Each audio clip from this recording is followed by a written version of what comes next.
पूजनीय संत समाज, सज्जनों और देवियों, लेकिन कोई मारता किसी को नहीं है। वो कभी कभी ऐसा होता है। ज़्यादातर ईर्ष्या, द्वेष, निंदा, बुराई यही सब दुश्मन करता है और उससे हमारा कोई नुकसान नहीं। जो हमारे अंदर का दुश्मन है भयंकर है और उसके लिए किसी को चिंता नहीं, बिरले को चिंता है। दुनिया का ऐश्वर्य हम कुछ भी पा जाएं, सारे ऐश्वर्यों का फल है राग द्वेष। विद्या, धन, पद, परिवार, अनुगामी, ये सब का फल राग द्वेष है। ये सब में मन उलझा उलझा करके सब राग द्वेष में जलते हैं। एक नवयुवक है, पढ़ता है बहुत, उसको ख्वाब है इतना पढ़ूंगा, इतने ऊंचे पद पर जाऊंगा।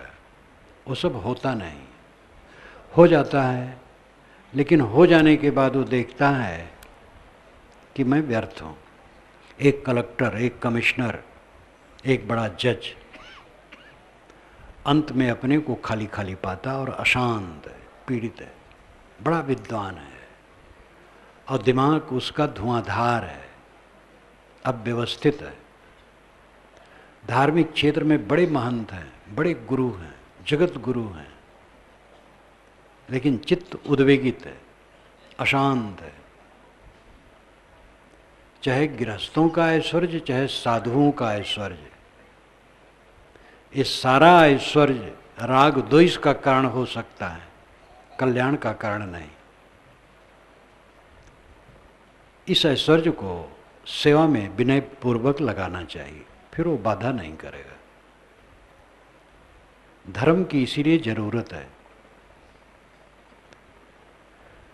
आदमी को मेहनती होना चाहिए, जहाँ रहे मेहनती रहे। जिस शाखा को पकड़े उस शाखा में मेहनती रहे। जीवन गुजर की शाखाएं अलग अलग हैं, दुनिया में गए काम करने की शाखाएं अलग अलग हैं। शासन विभाग है, शिक्षा विभाग है, राजनीति विभाग है, बहुत विभाग, किसानी है, बहुत विभाग हैं। कहीं भी रहे कर्तव्यनिष्ठ रहे, लेकिन सबको धार्मिक होना चाहिए। आश्चर्य है, धार्मिक लोग आपस में लड़ते हैं, वो धर्म को नहीं जानते। हिंदू धर्म नहीं है, इस्लाम धर्म नहीं है, जैन धर्म नहीं, बौद्ध धर्म नहीं। ऐसे आप जितना नाम ले लीजिए, वो धर्म नहीं है, वो परंपरा है, संप्रदाय है, मजहब है। धर्म एक ही है। भिन्न देश और भिन्न काल में महापुरुष प्रकट होते हैं और वह अपनी योग्यता के अनुसार, देश काल परिस्थिति के अनुसार समाज को सुधारने की चेष्टा करते हैं और उसमें मनुष्यों का सुधार होता है। लेकिन सुधार की अधिक तृष्णा के कारण वे अलौकिकता का वर्णन करते हैं और सारी अलौकिकता बिल्कुल झूठी है, मन से गढ़ी हुई है।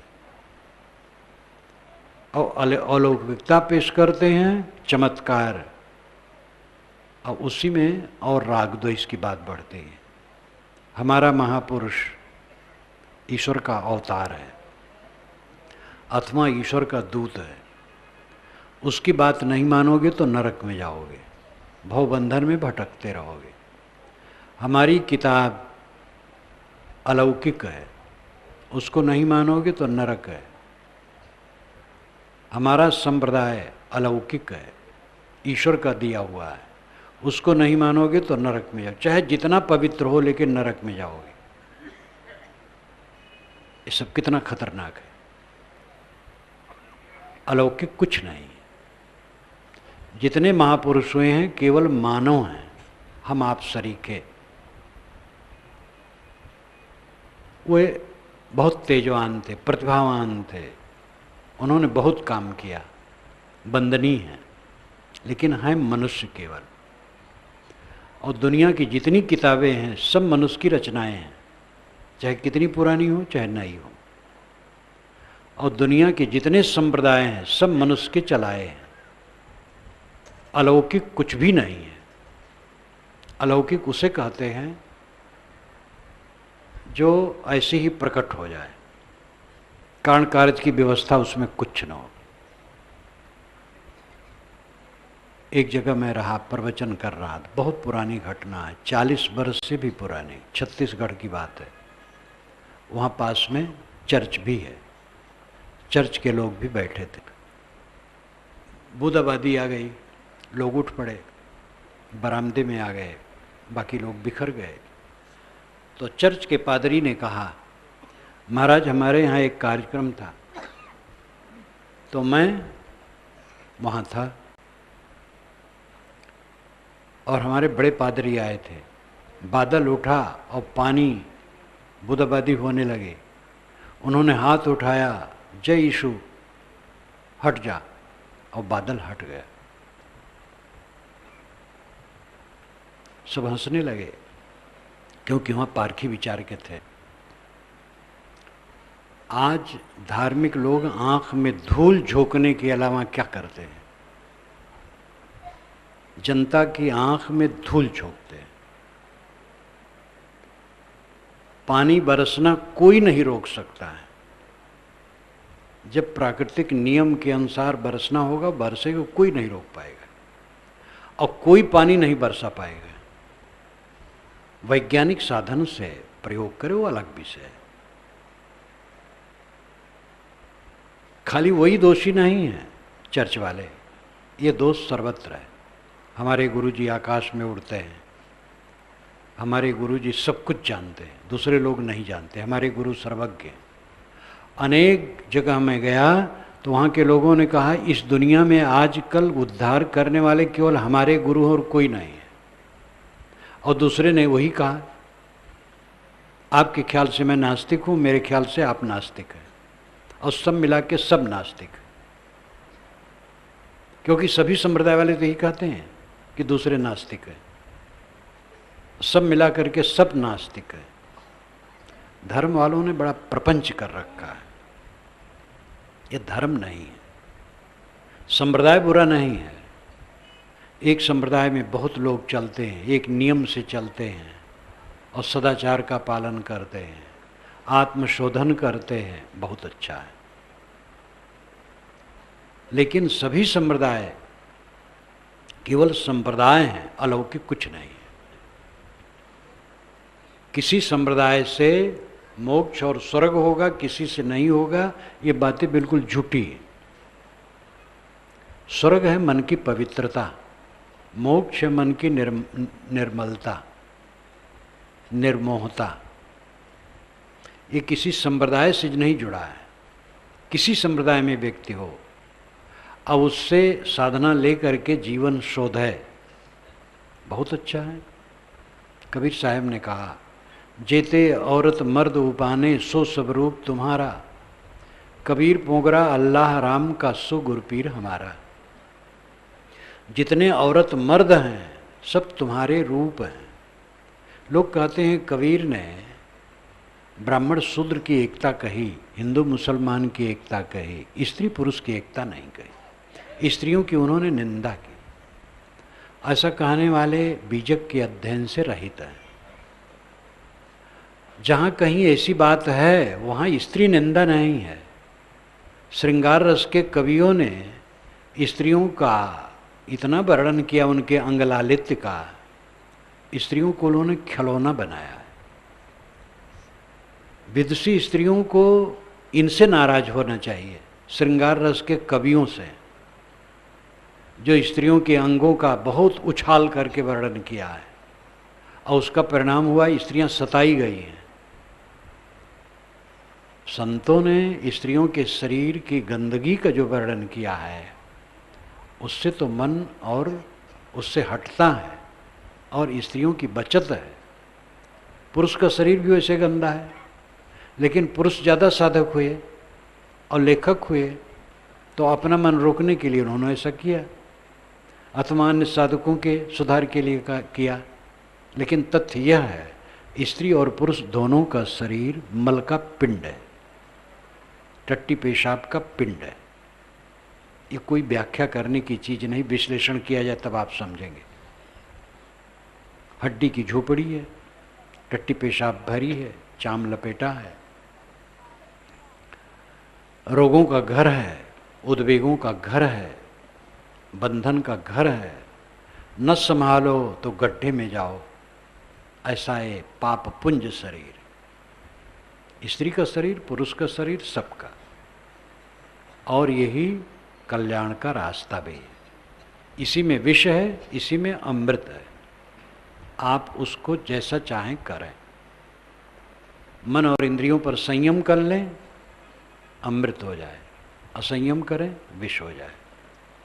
विष कहीं नहीं है, लेकिन जब हम भोजन का दुरुपयोग करते तो विष बनता है, और सदुपयोग करें, संतुलित खाएं तो अमृत बनता है। मन वही है।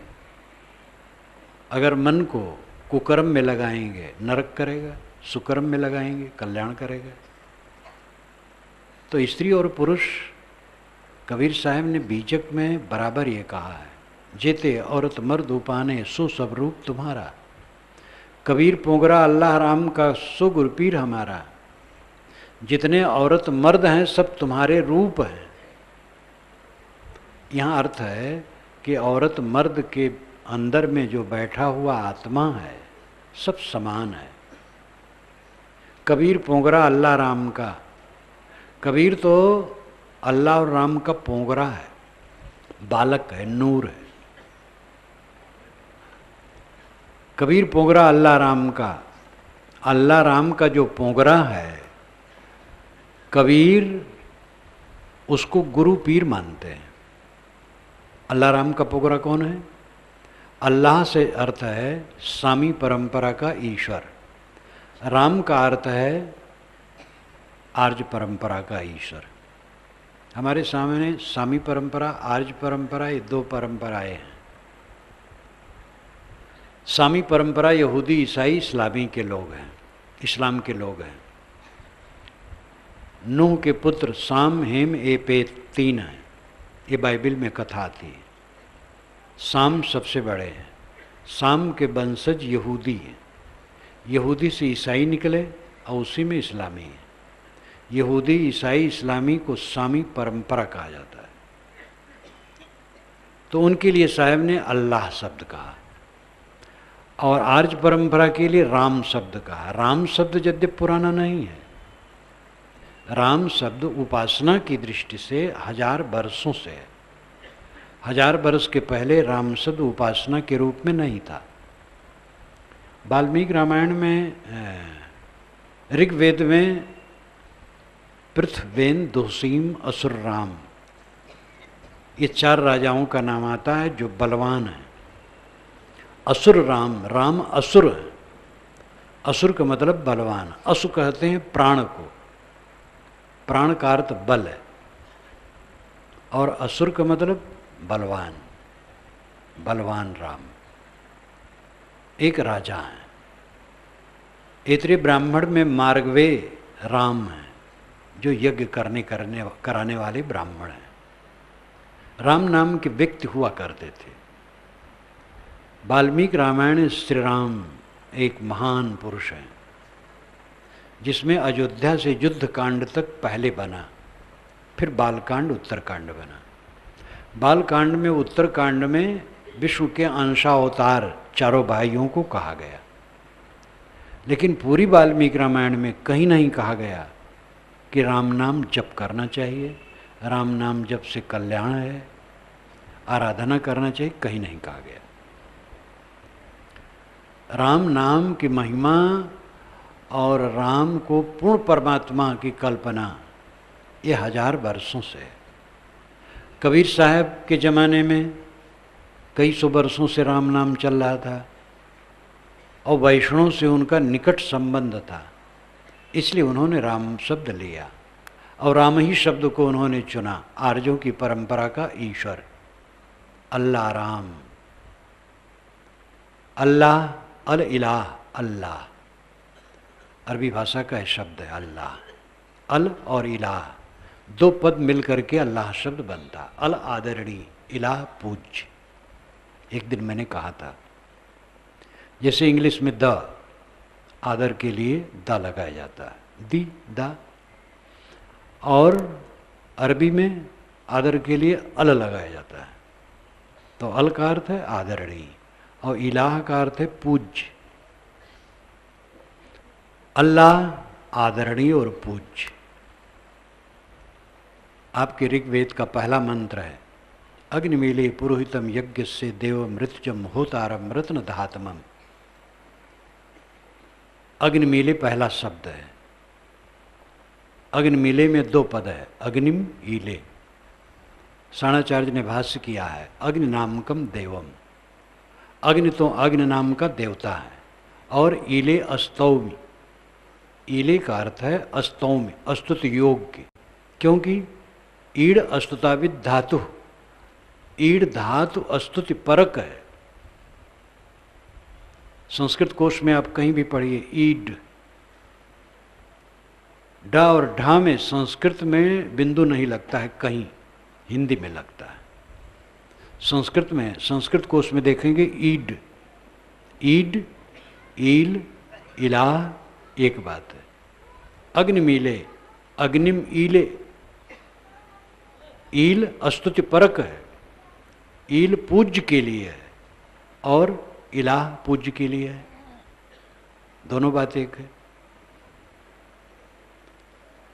अल्लाह का नूर कौन है? जेते औरत मर्द उपाने सो सब रूप तुम्हारा। कबीर पोंगरा अल्लाह राम का, अल्लाह राम का पोंगरा बालक नूर कौन है? अल्लाह का पोंगरा है। मूसा, ईसा, दाऊद, मोहम्मद, और राम का यानी हिंदू परंपरा के ईश्वर का कौन पोंगरा है, कौन बालक है, कौन नूर है? ब्रह्मा, विष्णु, शंकर, राम, कृष्ण। साहब कहते सो गुरु पीर हमारा, ये हमारे गुरु पीर हैं। एक साथ दोनों परंपराओं को, दोनों परंपराओं के महापुरुषों को उन्होंने लिया और मधुरता से इसमें खंडन भी हो गया अवतारवाद पैगंबरवाद का। उन्होंने नहीं कहा वो पैगंबर हैं या अवतार हैं, उन्होंने कहा ये सब हमारे गुरु पीर हैं। एक कबीर का हृदय है बलवान, जो एक साथ अल्लाह और राम दोनों का आदर करते हैं, और दोनों के अंश जो लोग मानते हैं, साहब कहते नहीं, ये हमारे गुरु पीर हैं। मोहम्मद हमारे गुरु पीर हैं, ईसा, मूसा, दाऊद हमारे गुरु पीर हैं, राम कृष्ण हमारे गुरु पीर हैं। गुरु पीर दोनों कहते हैं, वो गुरु है वो पीर है, बात एक है। पानी पियो जल पियो एक बात है। तो भेद कहाँ है? दुनिया के जितने महापुरुष हैं हमारे गुरु पीर हैं। हम कबीर का आदर करते हैं, अगर नानक का नहीं करते हैं तो कबीर का आदर कहाँ हुआ? रामकृष्ण का नहीं करते हैं, मोहम्मद ईसा का नहीं करते तो कबीर का आदर कहाँ हुआ? जितने महापुरुष हैं सब हमारे सिर पर हैं, सब हमारे पूज्य हैं, और जितने संप्रदाय हैं सब आदर योग्य हैं, और सबके नियमों का आदर करना चाहिए। लेकिन जो उस सब में अलौकिकता घुसी है, चमत्कार घुसा है, वो धोखाधड़ी है। सदाचार सबसे बड़ी चीज है। नम्र रहो, निष्काम रहो, निर्माण रहो, चित्त को साफ करो। सोई नूर दिल पाक है, सोई नूर पहचान। जाके किए जग हुआ सो बेचून क्यों जान, साहब ने बीजक के आखिर में कहा है। वही नूर पहचान जो पाक दिल में है, पवित्र दिल में उसका अनुभव होता है। सोई नूर दिल पाक है, सोई नूर पहचान। पाक पवित्र, पाक वहाँ भी कहा गया, यहाँ भी संस्कृत में भी पाक पवित्र को कहते। पावन, पवन, पावक, पावक पवित्र करने वाला। गर्मी से, सूरज की ऊष्मा से पृथ्वी की गंदगी नष्ट होती है, पावक पवित्र करने वाला है। तो धर्म का तत्व हिंदू, मुसलमान, ईसाई, यहूदी में नहीं बटा है, ये सब मजहब है। इस्लाम 1430 वर्षों से है, ईसाईयत 2000 वर्षों से है, बुद्धत्व 2000 वर्षों से है, जैनत्व इससे पुराना है। लेकिन जैन के सारे शास्त्र ईसा के 500 वर्ष बाद बने। महावीर स्वामी के ज़माने में कोई पुस्तक जैन धर्म की नहीं थी। बौद्ध धर्म 2500 वर्षों से है। हिंदू शब्द चारों वेदों में कहीं नहीं है, 6 शास्त्रों में नहीं है, समस्त वैदिक साहित्य में नहीं है, महाभारत रामायण में भी नहीं है, गोस्वामी जी ने भी अपने रामचरितमानस में नहीं रखा है। उस समय तो हिंदू शब्द प्रचलित था। हिंदू शब्द पुराणों में आया। ईरान वालों ने सिंध नदी को हिंद नदी कहा और इस देश को हिंद देश, और यहाँ के लोगों को हिंदू, तो हिंदू शब्द प्रचलित हो गया। ये ईसा के 400-500 वर्ष पहले से प्रचलित है। और उसके थोड़े दिन के बाद जब सिकंदर आया तो पुर नाम के राजा से लड़ करके वो लौट गया और रास्ते में मर गया, लेकिन अपने सुर सामंतों को छोड़ गया। तो वह पश्चिमी भारत के सरहद पर रहे। उन्होंने इंडस कहा सिंध नदी को। सिंध नदी को फारस वालों ने हिंद नदी कहा और यूनान वालों ने इंडस कहा, और इस देश को इंडिया और यहाँ के लोगों को इंडियन। और यूनान का ज्ञान पूरी यूरोप में फैला है। यूरोप का इंग्लैंड पूरी दुनिया में राज किया, तो उसने इंडियन शब्द पूरी दुनिया में फैला दिया। हिंदू शब्द ईरानियों का दिया हुआ है, इंडियन शब्द यूनानियों का दिया हुआ है। हिंदू धर्म नहीं है, हिंदू समाज है। संप्रदाय सारे बनते और बिगड़ते हैं। पुरानी बाइबिल ईसा के 1000 वर्ष पूर्व के अंदर सब बनी है। भिन्न भिन्न संदर्भ है। कोई ईसा के 300 वर्ष पहले, कोई 400 वर्ष पहले, कोई 500 वर्ष पहले। और जो नई बाइबिल है वो तो ईसा के बाद बनी है। कुरान 1400 वर्ष बने हुए हुआ, वेद कई हजार वर्ष पुराने हैं, लेकिन वो भी इंसान की रचनाएं हैं। इंसान से बड़ा ज्ञान का साधन कहाँ है? कहीं नहीं है। पानी का स्रोत है, तेल का स्रोत है, रत्नों की खान है, ज्ञान की खान और स्रोत कहीं नहीं। वो इंसान है। धार्मिकों ने इंसान को ही नीच कहा है। इंसान तो नीच, तुच्छ है। अगर इंसान तुच्छ है तो श्रेष्ठ कौन है? सभी धार्मिकों ने ऐसा नहीं कहा है। उन्हीं में ब्रह्म स्वरूप, सब आत्मा ब्रह्म है। मखलूक ही मजहर खालिक है और इंसान अशरफ उल मखलूकात है। इस्लाम परंपरा में भी कहा गया मखलूक प्राणी, मखलूक ही मजहर खालिक। खालिक नाम ईश्वर, खलक दुनिया, खालिक ईश्वर, मजहर प्रत्यक्ष, प्रत्यक्ष ईश्वर ये प्राणी है और इंसान अशरफ उल मखलूकात है। इंसान सर्वोत्तम है इन प्राणियों में, मखलूकात प्राणियों में सर्वोत्तम है, वहाँ भी कहा गया। लेकिन ऐसे वचन सभी में बहुत कम है। ज़्यादातर इंसान को तुच्छ कहा गया। इंसान महान है, सारे ईश्वरों का सृजन करने वाला इंसान है, सारे देवताओं का निर्माता इंसान है, सारी पूजा पद्धतियों का निर्माता इंसान है, इंसान से बड़ा कौन है? अल्पज्ञ, सर्वज्ञ, बहुज्ञ। अल्पज्ञ, बहुज्ञ, सर्वज्ञ, ये 3 श्रेणियां मानी जाती हैं। अल्पज्ञ बहुज्ञ तो हैं, सर्वज्ञ कोई नहीं। अल्पज्ञ जो कम जाने, और बहुज्ञ जो ज़्यादा जाने। अब उसमें भी कई श्रेणियां हो जाएंगी। बहुज्ञ में भी सब एक समान बहुज्ञ नहीं। बहुज्ञ नाम बहुत जानने वाला, अल्पज्ञ नाम कम जानने वाला। सर्वज्ञ की केवल कल्पना है, एक ऐसा है जो सब कुछ जानता है, ऐसा कुछ नहीं। हाँ, अपने काम की चीज जान लिए, उसके लिए आप सर्वज्ञ हैं। अपने बंधन की निवृत्त जान लिए, अपने आत्मा को पहचान लिए, बंधन की निवृत्त को पहचान लिए, और कैसे बंधन निवृत्ति का साधन करना चाहिए पहचान लिए, तो आप अपने विषय में सर्वज्ञ हो गए और उसका काम कीजिए। लेकिन ये मतलब नहीं कि आप दुनिया के कण कण को जानेंगे। धर्म के क्षेत्र में ये भी कहा गया कि जो कल्याण स्वरूप हो जाता है, कैवल्य प्राप्त कर लेता है, सारा मोह सारा विकार जिसका नष्ट हो जाता है, उसका कैवल्य हो जाता है। तो इसी देह में रहते रहते वो सब कुछ जानता है।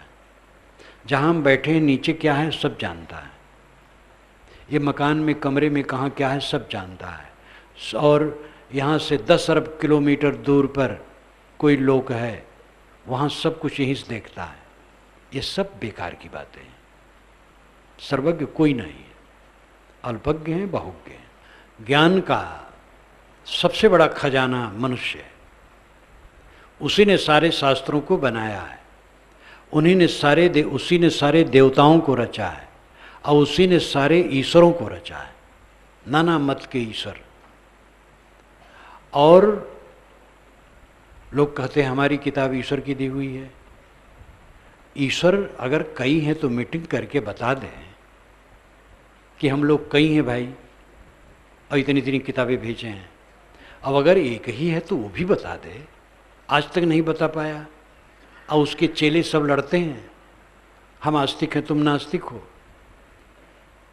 वस्तुतः ईश्वर की हम अवधारणा करते हैं, ईश्वरों के ईश्वर आप हैं। कबीर साहब ने कहा, झगड़ा एक बढ़ो राजा राम, जो निर्वारे सो निर्वाण। ब्रह्म बड़ा कि जहाँ से आया, वेद बड़ा कि जिन उपजाया, ईमन बड़ा कि जही मन माना, राम बड़ा कि राम ही जाना। ब्रह्म ब्रह्म कबीरा फिरे उदास, तीर्थ बड़ा कि तीर्थ का दास। झगड़ा एक बढ़ो राजा राम, अय राजा राम, एक बहुत बड़ा झगड़ा बड़ा है। कबीर साहब मनुष्य को राजा राम कहते हैं।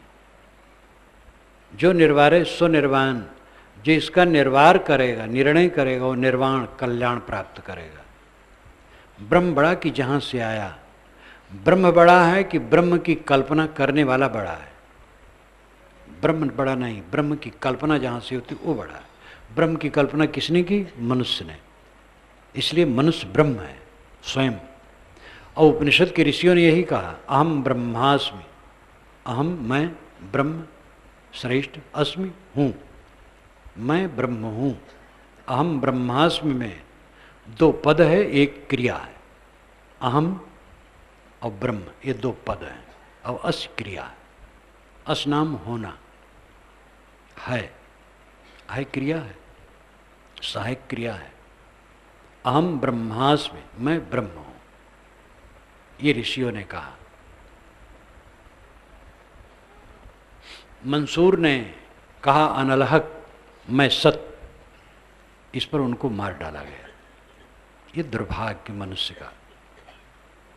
इतना सत्य कहने वाला सरमद ने कहा, औरंगजेब ने उनको मार दिया। धार्मिक संकुचितता भारत के अतिरिक्त देशों में बहुत रही, भारत में ये बात नहीं रही। है संकुचितता लेकिन कम मात्रा में है। यहाँ उदार चिंतन सब समय चलता रहा। बुद्ध और महावीर जुड़वा महापुरुष एक ही साथ ब्राह्मणों के कर्म कांड के विरुद्ध थे। स्वाहा स्वाहा करते हैं ये लोग, ज्ञान और सदाचार पर ध्यान नहीं देते, और पश काट करके मारते हैं। जोर से आंदोलन चलाया, लेकिन पूरी आयु तक वे जीते रहे और अपनी मौत से मरे, और पूजे गए, आदर पाए। सांप्रदायिक सौहार्द की जरूरत है, और ये तब होगा जब अलौकिकता हट जाए। सारे महापुरुष मानव हैं, सारी किताबें मानव की रचनाएं हैं, सारे संप्रदाय मानव की चलाए हैं। ये भावना जब पूरी पक्की जम जाएगी, ये भावना नहीं है, सत्य है, सांप्रदायिकता खत्म हो जाएगी। अलौकिकता की भावना रखेंगे तो सांप्रदायिकता रहेगी। हमारी पुस्तक ईश्वरीय है तो दूसरे का अनीश्वरीय है, हमारा महापुरुष ईश्वरीय है तो दूसरे का अनीश्वरीय है। फिर राग द्वेष कलह कल्पना जलन, जिस कल्याण को लेकर के धार्मिक संप्रदाय लोग चले हैं, वो कल्याण क्या करते, नरक करते हैं। दूसरे संप्रदाय वाला दूध का धोया हो तो भी वो नरक में जाएगा, और हमारे संप्रदाय का व्यक्ति जो है गलत भी हो तो भगवान क्षमा कर दे। यहां तक लिखा गया है, ये बिल्कुल झूठ बात है। आप अपने को समझिए, आपकी अंतरात्मा के समान आपका कुछ नहीं है, उसको शोधिए और शुद्ध कीजिए। धर्म के बिना किसी को शांति नहीं मिल सकती। धर्म ध्री धातु से बना माना जाता है। ध्री जो धारण करे, जीवन का जो बैलेंस रखे वो धर्म है, संतुलन रखे वो धर्म है। धारण करना, संतुलन रखना, जीवन में संतुलन धर्म है, सीधी बात। क्रोध न करना, काम लोभ मोह में न पड़ना, द्वेष ईर्षा न करना, प्रेम की बात करना, प्रेम से रहना, समता से रहना, किसी की कीमत किसी की कीमत का अवमूल्यन न करना, यानी किसी का अवमूल्यन न करना, किसी की कीमत न घटाना, और आवश्यकता से अधिक महिमा में कीमत न बढ़ाना, ये संतुलन है। अपने महापुरुष को तो हम आकाश में बैठा देते हैं और दूसरे महापुरुष को नीचे गिरा देते हैं। वेद में ऋग्वेद सबसे बड़ा वेद है और 1/4 में इंद्र की महिमा है। उस इंद्र को पीछे वालों ने अपने भगवानों का गुलाम बनाया है। बौद्धों ने, जैनों ने, हमारे गोस्वामी जी ने भी। रामचरितमानस में तो इंद्र को उन्होंने पानी पी पी के गरियाया है। सूख हाड़ ले भाग 60 इंद्र को कहा है। इंद्र राम के सामने 2 कौड़ी के हैं, लेकिन वाल्मीकि रामायण में शायद 77 बार है, मेरे में रामायण रहस्य में लिखा है 77 बार इंद्र से राम की तुलना की गई है। वाल्मीकि जी ने कहा है राम इंद्र के समान है, राम इंद्र के समान है, इतनी तुलना की गई। और मानस में इंद्र तो महानीच है, मघवा महामलीन, इंद्र महामलीन है। पौराणिक कबीरपंथियों ने इंद्र इत्यादि को सबको कबीर साहब का चेला बनाया है। राम कृष्ण दुनिया के जितने महापुरुष सब कबीर के चेले हैं। दूसरे ने यही किया है, नानक पंथ वालों ने यही किया है, गोस्वामी जी ने तो किया ही है, किसी को नहीं छोड़ा है। राम के सामने उन्होंने किसी को नहीं बख्शा है। वशिष्ठ महाराज को भी उन्होंने नहीं छोड़ा। पूरे मानस में उनको खटकता था कि वशिष्ठ राम के ऊपर बैठे रहें। तब उत्तरकांड में उन्होंने लाके पेश कर दिया। वशिष्ठ आए राम के सामने हाथ जोड़ के खड़े हुए, कहे पिताजी ने, ब्रह्मा जी ने कहा था कि चलो वहाँ तुम पुरोहित बनो सूर्य वंश के। तो मैंने कहा पिताजी पुरोहिताई अत्यंत नीच कर्म है। तो उन्होंने कहा कि वहीं परमात्मा अवतार लेंगे, तुम्हारा उद्धार होगा, इसीलिए भगवान मैं आया हूँ। इस प्रकार वशिष्ठ से कहलवा देते हैं गोस्वामी जी राम जी के सामने। वशिष्ठ कभी नहीं कह सकते हैं राम से, और राम इसको सुन भी नहीं सकते हैं, लेकिन ये गोस्वामी जी ये काम किए। पौराणिक कबीरपंथी यही काम करते हैं। कबीर सबसे बड़े हैं और उनसे सब छोटे हैं। मुसलमान बंधु यही करते हैं, ईसाई बंधु यही करते हैं, कृष्ण उपासक यही करते हैं। कृष्ण के सामने सब तुच्छ हैं। राम तो 12 कला के हैं, कृष्ण 16 कला के हैं। राम से अधूरा कल्याण होगा। कृष्ण की शरण में जाओगे तो कल्याण होगा। इस्कान वालों से जब कहा गया कि आपने इतना समन्वय किया, बड़ा अच्छा किया, हरे राम राम राम हरे हरे, हरे कृष्ण कृष्ण कृष्ण हरे हरे, तो कृष्ण के साथ आपने राम को भी लिया, बड़ी उदारता की, तो बड़ा संकोच में पड़ गए। कहे ये राम अयोध्या वाले नहीं है, ये बलराम है, कृष्ण के बड़े भाई। कृष्ण के बड़े भाई थे इसलिए आदर हो गया, राम श्री राम का आदर नहीं होगा। ये कैसा तमाशा है।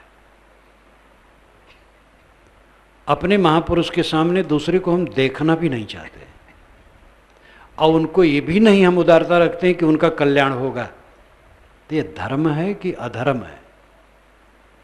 मेरा निवेदन है आप लोगों से, इसमें विविध संप्रदाय के लोग बैठे हैं, हमारे मुसलमान बंधु भी हैं, सभी प्रकार के लोग हैं, उदार बने सब, और अपने अपने क्षेत्र में इसकी चर्चा करें, सच्चे धर्म को उपस्थित करें। सच्चा धर्म है मानवता, कारण कार्य की व्यवस्था, विश्व के शाश्वत नियम के तहत किसी भी गतिविधि को देखो, बिना माँ बाप के कोई नहीं पैदा होता है। अगर कहीं लिखा है बिना माँ बाप के अमुक महापुरुष पैदा हुआ, गलत है। कोई चार हाथ लेकर के शंख चक्र लेके के पैदा नहीं होता है। कहीं भी लिखा है चार हाथ में शंख चक्र गदा पद्म लेके पैदा कोई हुआ, ये सच नहीं है। इसी प्रकार जितना हाई फाई की बातें हैं, विचार करो, विचारवान बनो। विज्ञान कितना आगे बढ़ गया है, धर्म वाले अभी भी सिसक रहे हैं और एकदम पोगापंथी की बात कर रहे हैं। शांति मिलेगी मन को निर्मल करने से।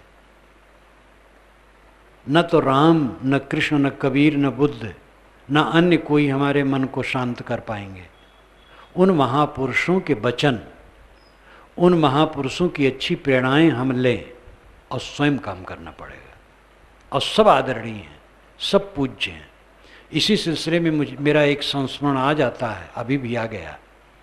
साधु मार्ग में जब आया उस समय 18 वर्ष मेरे बीते थे, अब तो शायद 57 हो रहा है, 53 में निकला हूँ, तो 18 वर्ष मेरे बीते थे।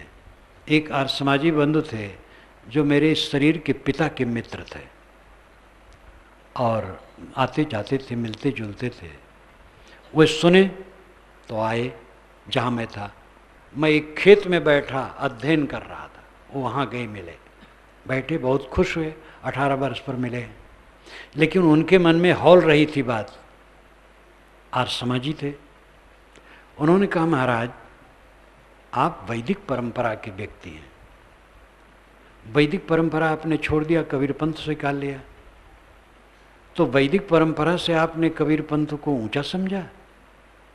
तो मैंने कहा आपके प्रश्न के अनुसार मैं उत्तर दूं तो यही होगा, कबीर पंथ को ऊंचा समझा और वैदिक परंपरा को नीचा, तब गया। लेकिन अपने तरफ से कहूं तो ऐसा मैं नहीं कहूँगा। जो मेरी स्थिति है चित्त की, वो ये है कि मैं पहले मानता था हिंदू मेरा समाज है, कबीर को पाया तो लगा पूरा मानो मेरा समाज है। मुसलमान, ईसाई, यहूदी पराये नहीं है, सब मेरे प्यारे हैं। पूरा संसार, पूरे संसार के मनुष्य प्राणी तक मेरे प्यारे हो गए। मेरे इष्ट देव राम, कृष्ण, विष्णु, शिव थे। अब मेरे इष्ट मोहम्मद, ईसा, दाऊद, बुद्ध, महावीर सब हो गए। मेरा धर्म शास्त्र वेद था, अब कुरान, बाइबिल जिंदा बेचता, दुनिया के सारे शास्त्र मेरे धर्म शास्त्र हो गए। उन्होंने बड़ी ग्लानि की, कहे महाराज क्षमा कीजिए, मैं इतना नहीं समझता था। मैंने कहा कबीर को पाया तो मैं फैल गया, संकुचित था, कबीर को पाया तो फैल गया। कबीर का सब निस्सीम है, जाति निस्सीम है, धर्म निस्सीम है, अध्यात्म निस्सीम है। कबीर की जात क्या है? मानव। एक है त्वचा हाड़ मलमूत्रा, एक रुधिर यज्ञुदा, एक बुंद से सृष्टि रची है, को ब्राह्मण को शूद्र। रजोगुण ब्रह्मा, तमोगुण शंकर, सतोगुणी हरिहोई, कहें कबीर राम रम रहिए, हिंदू तुर्क न कोई। उस जमाने में कहते न कोई हिंदू न मुसलमान, न ब्राह्मण न शूद्र, इतना फटकार। और के छील ये तो छींचा, तुमसे को कौन है नीचा। कबीर जुलाहा कहता है काशी में। जुलाहा परिवार मुसलमानों में भी नीच मानते हैं, लेकिन उस घर में पला हुआ व्यक्ति कह रहा है और ब्राह्मणों को डांट रहा है, और के छीए ले तो छींचा, और के छूने से तुम चीटी मारते हो और मंत्र पढ़ते हो। ओम अपवित्र पवित्रो वा सर्वावस्थाम गतो अपिवाय स्मृत पुंडरीकाक्षम बाह्यभ्यंतर शुचि ही। पवित्र हो अपवित्र हो, पुंडरीकाक्ष का स्मरण कर ले तो सब पवित्र हो जाता है।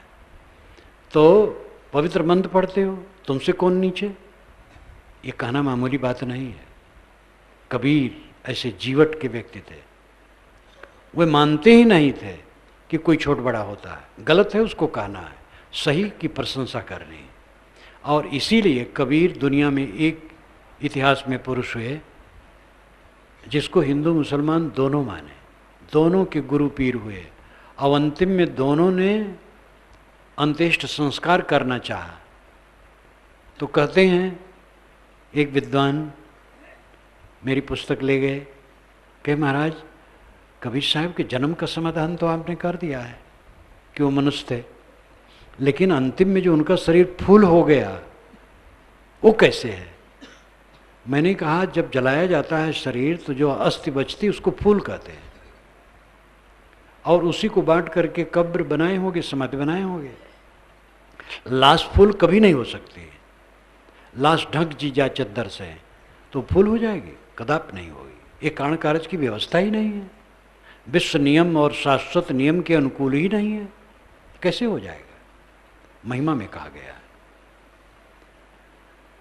तो कबीर ऐसे हुए कि दोनों को फटकारे, दो इनके सामने थे, और इसका मतलब सबके लिए फटकार उनकी। ईसाई होते उनको भी फटकार दे, और सबके प्यारे हुए। इसलिए कबीर से आपको बड़ी आशा है। लोग कहते कबीर पढ़े लिखे नहीं थे, कहाँ पैदा हुए कोई जानता नहीं, पाले गए जुलाहे, यहाँ गरीबी में जिए, उनके पास कुछ नहीं था।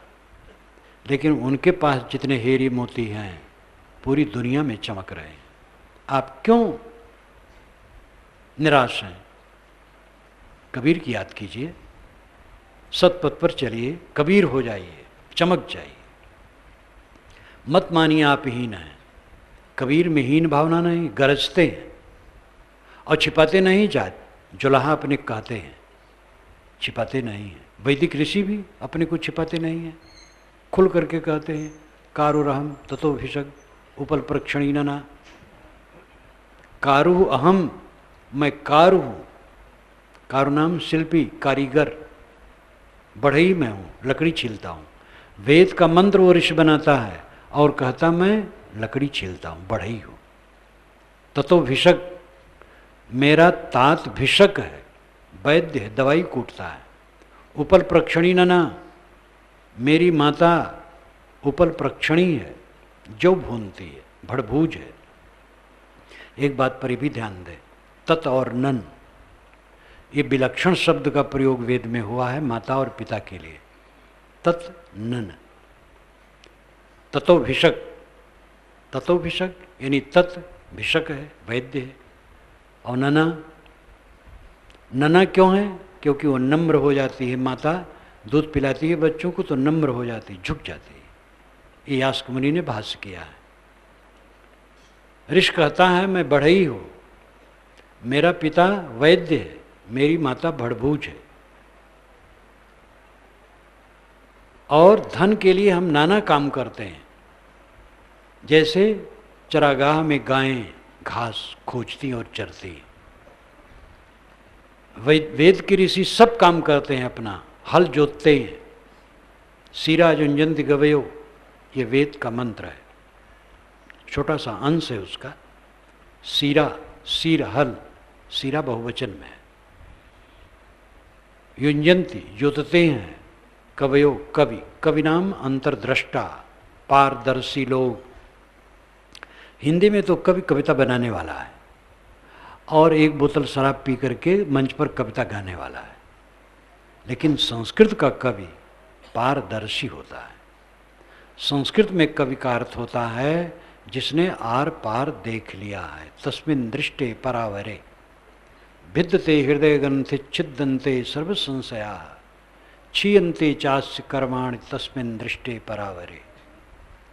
भिद्यते हृदय ग्रंथिस, जिसकी हृदय की गांठ कट गई है, क्रोध, काम, लोभ, मोह, द्वेष, ईर्षा, अहंकार, कामना, सारी गांठें समाप्त हो गई। भिद्यते हृदय ग्रंथिस छिद्यन्ते सर्व संशया, सारा संशय नष्ट हो गया है। कहीं परमात्मा और मोक्ष धाम है, ये कोई संशय नहीं है। परमात्मा आत्मा है और मन की शांति परम धाम है। जहाँ आप बैठे हैं वहीं परमात्मा है, वहीं सतलोक है, वहीं शिवलोक है, गोलोक है, जन्नत है, साकेत लोक है, वैकुंठ धाम है। भिन्न भिन्न शब्द है, बात एक है। जहाँ आप बैठे हैं आप परमात्मा हैं और चित्त पूरा निर्मल हो गया, बस स्वर्ग में पहुँच गए। और जैसे मन में मैल आया नरक में पहुँच गए। ध्यान दीजिए, कितने क्षण हम नरक में रहते हैं और कितने क्षण स्वर्ग में रहते हैं, ये स्वयं देखना चाहिए। हमें लोग बड़े भगत कहते हैं, बड़े विद्वान कहते हैं, बड़े ऊंचे आदमी कहते हैं, गुरु बाबा कहते हैं, जीवन मुक्त कहते हैं, कृतार्थ कहते हैं। बड़ी बात है, अच्छा है, कहें हम क्या हैं, ये देखें, सब लोग देखें कितने क्षण हम नरक में रहते हैं और कितने क्षण स्वर्ग में रहते हैं। अगर हमारे मन में ईर्ष्या आई तो हम नरक में पहुंच गए, कटुता आई नरक में पहुंच गए, द्वेष, ईर्ष्या, मोह, ममता आई नरक में पहुंच गए। प्रतिक्रिया, प्रतिक्रिया में तो हर आदमी निरंतर जलता है, हरदम प्रतिक्रिया प्रतिक्रिया प्रतिक्रिया, साथियों से प्रतिक्रिया, मन ही मन में गरियाता रहता है। एक नेता ने मुझसे कहा कि मैं जब रास्ते में चलता हूँ तो थानेदार को डांटता रहता हूँ, डिप्टी को डांटता रहता हूँ। तो मैंने कहा आपका जो अहंकार है कि आप नेता हैं वही आपसे करवाता है। तो एक की बात नहीं है, सबकी बात यही है। अपने मन की आग को बुझाओ, स्वर्ग वही है। आग बुझ जाए स्वर्ग है, अब आग जलती रहे विकारों की तो नरक में निवास करते हैं। ये स्वर्ग और नरक किस संप्रदाय की चीज? जो पौराणिकों ने स्वर्ग नरक माना वो बिल्कुल झूठ है। और असली स्वर्ग नरक चित्त की निर्मलता और गंदगी है। और ये किस संप्रदाय की चीज है? ये इंसान की अपनी चीज है और वो हरदम अपने को संभाले। राहु सम्हारे राम विचारे, कहता हूँ जो पुकारे हो। साहब कहते मैं पुकार करके कहता हूँ अपने को संभालो, राम का विचार करो। कोई राम का विचार न करे, अल्लाह का विचार करे। कोई पानी न पिए, जल पिए, कोई अर्ज नहीं। राम अल्लाह एक के बात, अल्लाह राम जियो त्रिनाई। जिन पर मेहर हो तुम साईं, क्या मोड़ी भूई सिर नाए, क्या जल देह नहाए। खून करे मिस्कीन कहावे, अवगुण रहे छिपाए। क्या वजूद जब मज्जन कीने, क्या हज महके जाएं। का हज मक्के जाएं, हृदय कपट निमाज गुजारे, क्या हज मक्के जाएं। हिंदू व्रत एकादश 24-30 रोजा मुसलमाना, 11 मास कहो किंटारे 1 महीना आना। जो खुदाए मस्जिद बसतु है और मुल्क के केरा, तीर्थ मूर्त राम निवासी दुईमा किन्हु नहेरा। पूरब दिशा हरि को वासा, पश्चिम अलह मुकामा। दिल माँ खोज दिलही माँ खोजो, यही करीमा रामा। अगर खुदा मस्जिद में बसता है तो और दुनिया किसकी है? और ईश्वर मंदिर में बसता है तो और संसार किसका है? पूरब अगर ईश्वर बसता है और पश्चिम अल्लाह,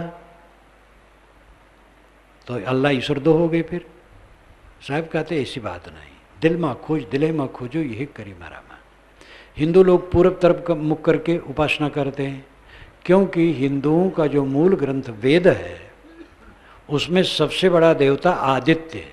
सूर्य, सूर्य, आदित्य, सविता, दधिक्रा, उषा, अश्वनी, ये सब आग्नेय हैं और सब सूर्य रूप में है।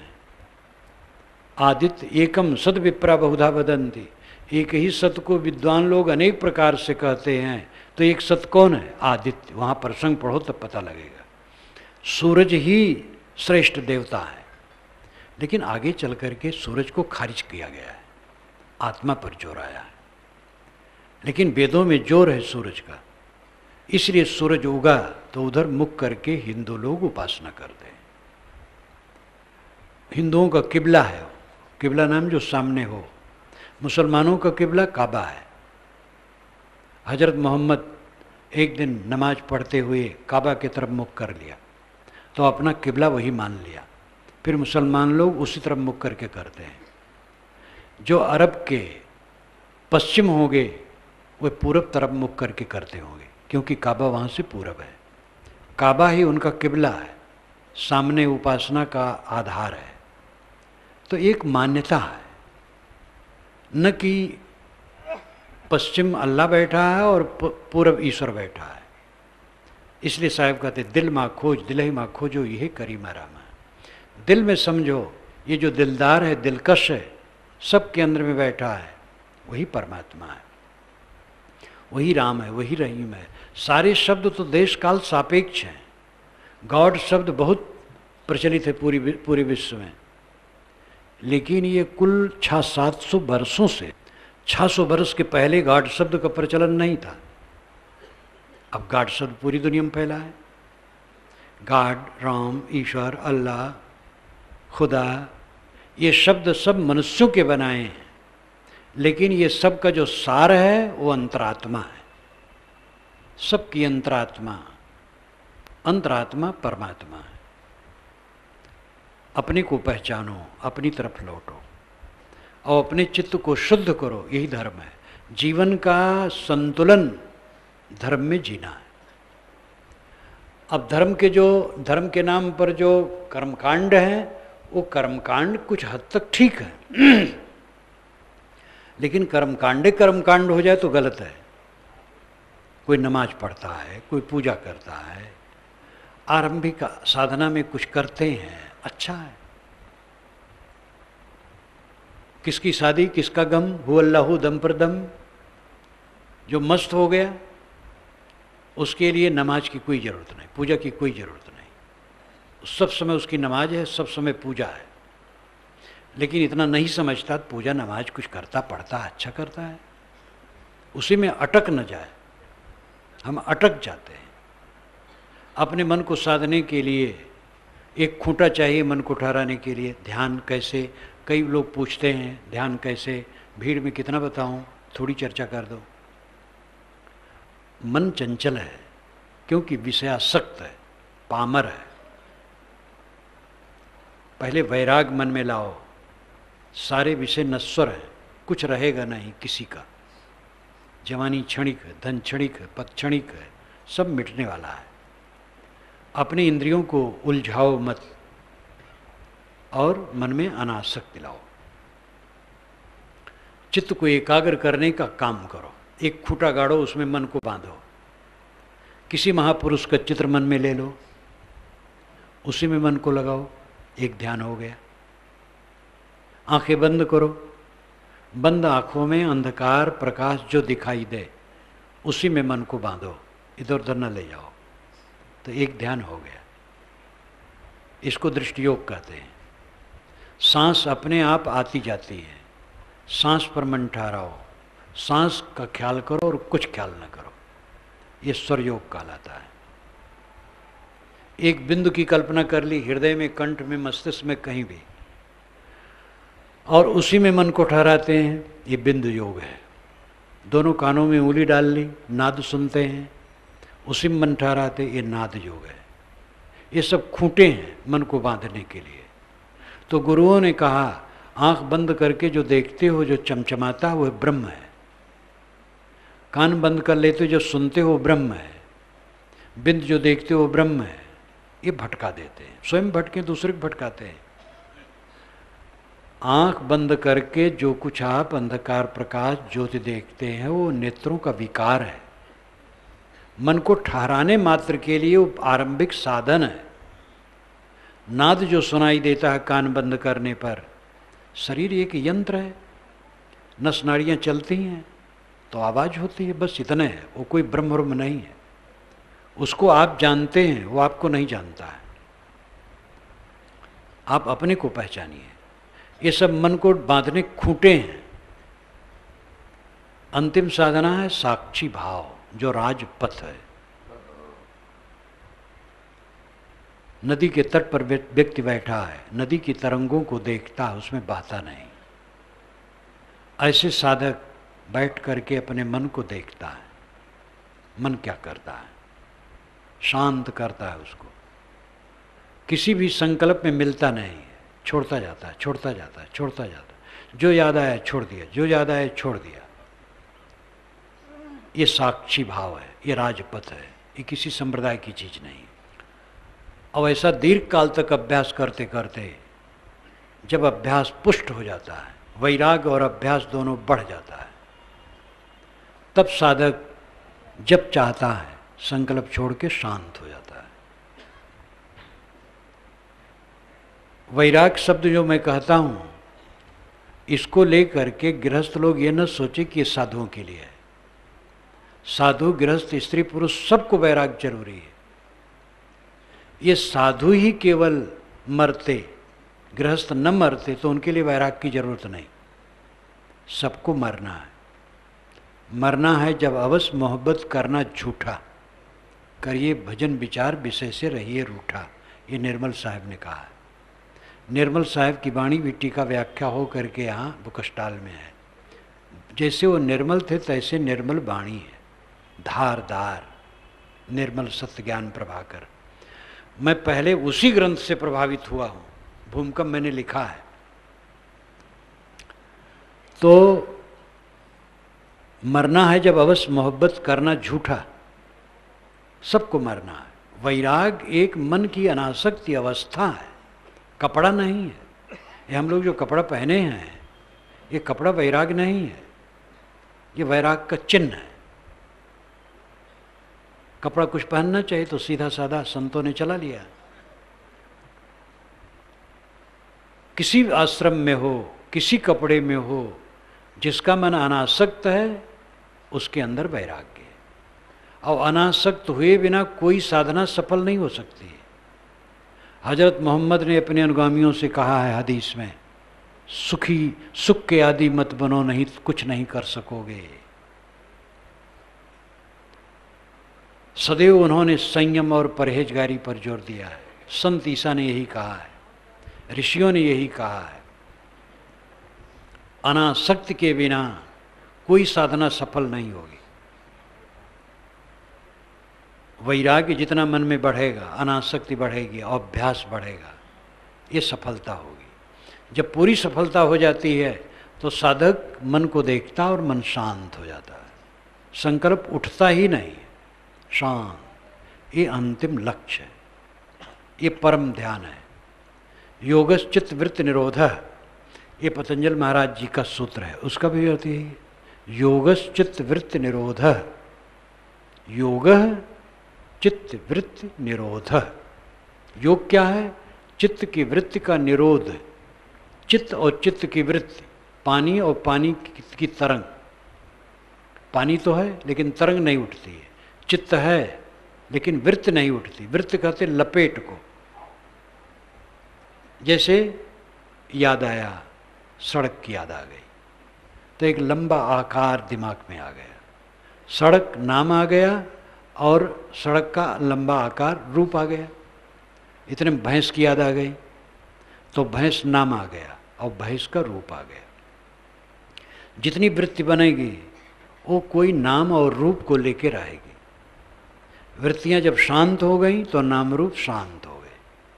कुछ संकल्प नहीं उठना, कुछ ख्याल न करना, वृत्तियों का लय है। ये अंतिम ध्यान है। संतोष सहज समाधि भली, जो साहब ने कहा है। सहज समाधि का अर्थ क्या है? सहज आपका आत्मा है। और सब असहज है। आप ज्ञान स्वरूप हैं। जागृत अवस्था भर आप जानते हैं, जान जान के काम करते हैं। मैं आता हूँ, मैं जाता हूँ, मैं खाता हूँ, मैं काम करूँगा, मैं काम नहीं करूँगा। बारंबार आप अपना अनुभव करते हैं। जब आप सो जाते हैं तब आपके सामने आभास होता है स्वप्न का, तो स्वप्न को जानते हैं।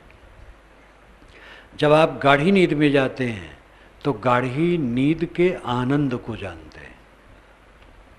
जागृत अवस्था में आपका ज्ञान भावात्मक रहता है, स्वप्न अवस्था में आभासात्मक रहता है, सुषुप्ति अवस्था में अभावात्मक रहता है।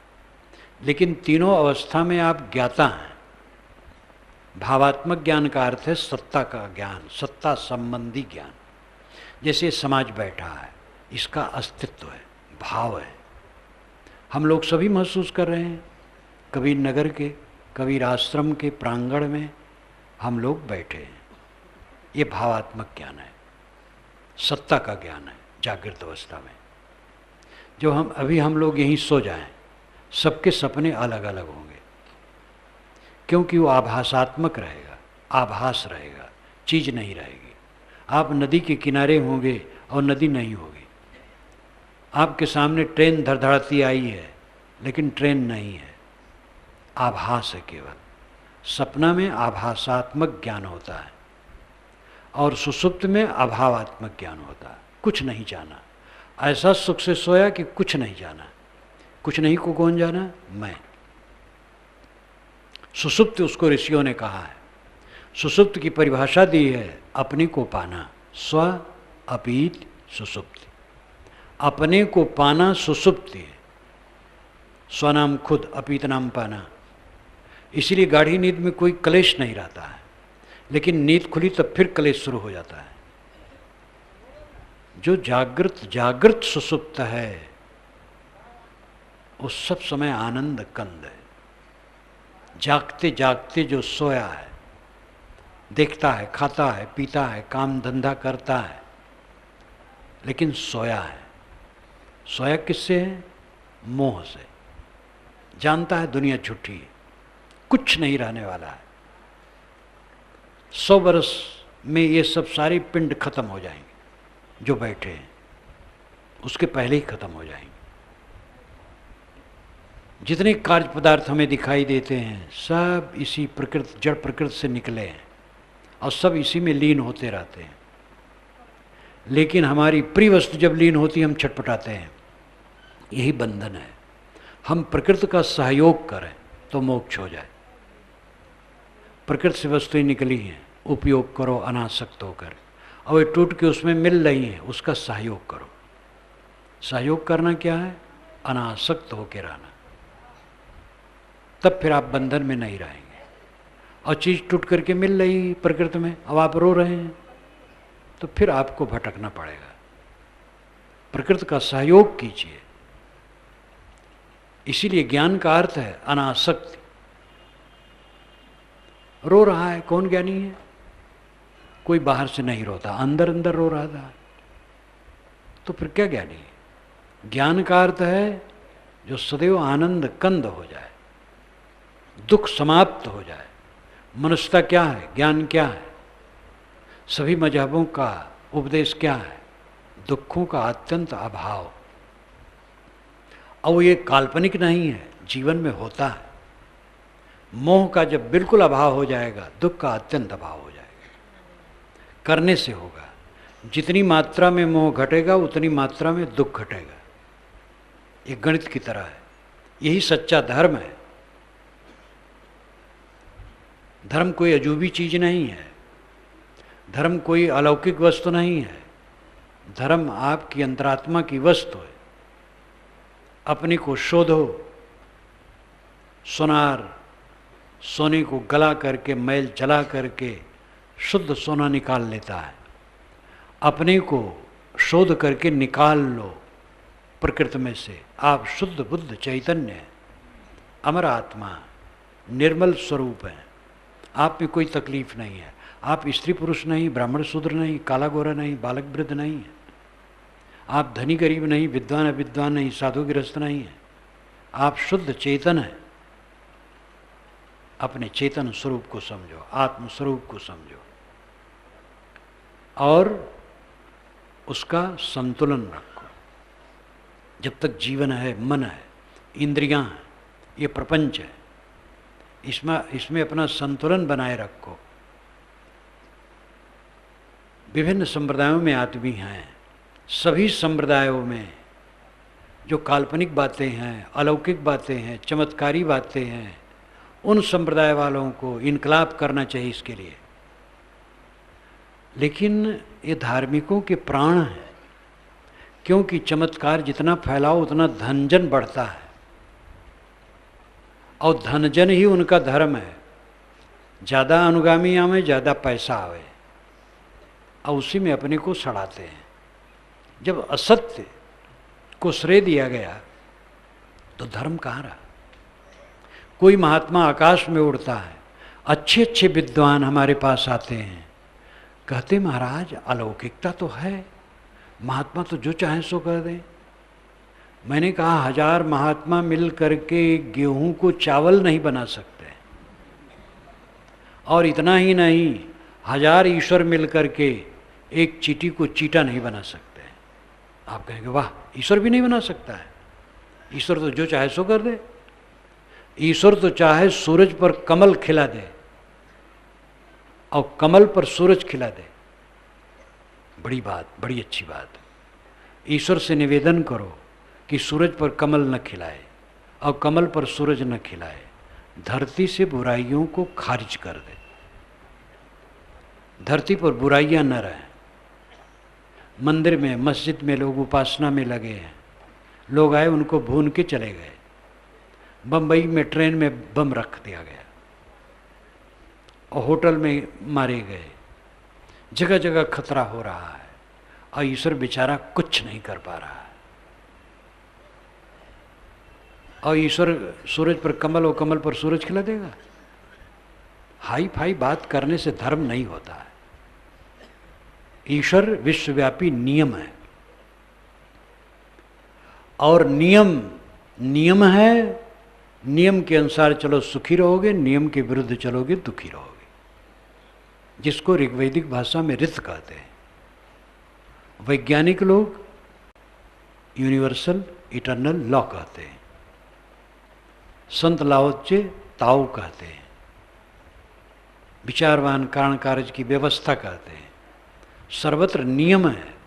नियम से पानी बरसता है, नियम से सूरज उगता है, नियम से क्षारितों में परिवर्तन आता है, नियम से फूल खिलते हैं, नियम से फल आते हैं, नियम से सारा संसार चल रहा है।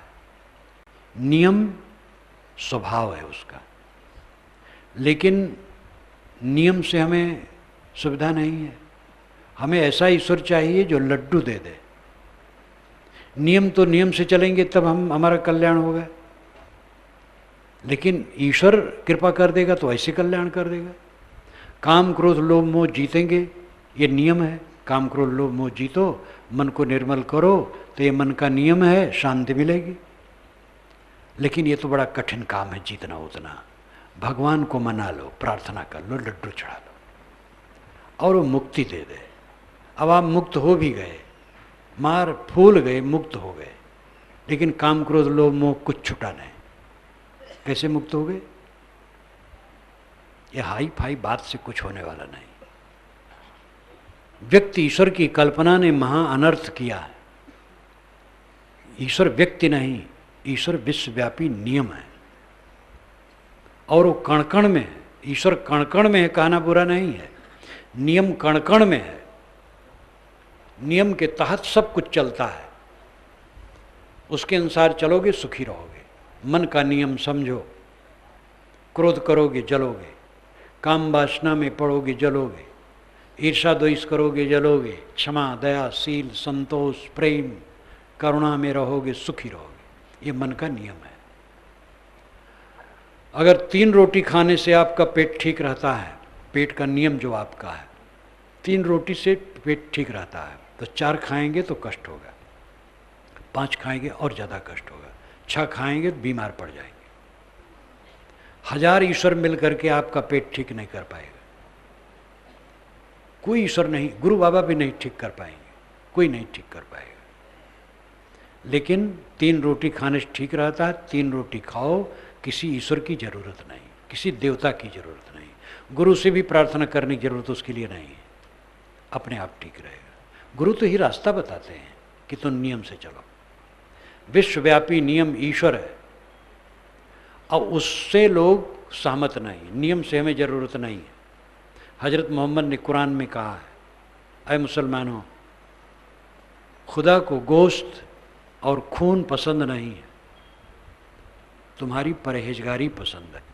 परहेजगारी संयम से कल्याण होने वाला है। बीच बीच में पारक के सूत्र सर्वत्र हैं, वेद, कुरान, बाइबल, सब जगह निर्णय के वचन बीच बीच में हैं, उनका आदर करना चाहिए। नियम से चलो, नियम विरुद्ध चल करके काम नहीं होगा। नियम ईश्वर है और नियम स्वभाव है। प्रार्थना वहाँ नहीं चलती है। आप लहसुन प्याज खा लिए, अब प्रार्थना करते हैं, हे महाराज दुर्गंधी दूर हो जाए, दुर्गंधी नहीं दूर होगी, भोगना पड़ेगा। जब वो पच जाएगा तब दुर्गंधी दूर होगी। कुकर्म कर लेंगे, भोगना पड़ेगा, कोई भगवान बचा नहीं पाएगा। कुकर्म न करो, कोई शैतान आपको डुबा नहीं सकता है। इस वास्तविकता के धरातल पर धार्मिकों को उतरना चाहिए।